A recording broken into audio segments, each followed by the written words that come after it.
Hi guys, మా నాయనమ్మ వాళ్ళ స్టైల్లో నేనైతే ములక్కాయ టమాటా అయితే చేస్తున్నాను. చాలా బాగుంటుంది, టేస్టీగా ఉంటుంది.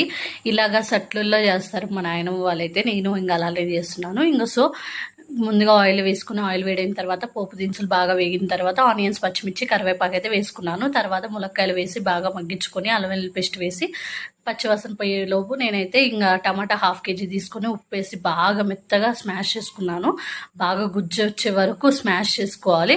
ఇంక ఇప్పుడైతే అల్లం వెల్లుల్లి పేస్ట్ వేసి బాగా మగ్గించుకున్న తర్వాత అయితే మనం ప్యూరీ ఉంటుంది కదా, టొమాటో ప్యూరీ అయితే దీంట్లో వేసేసాను.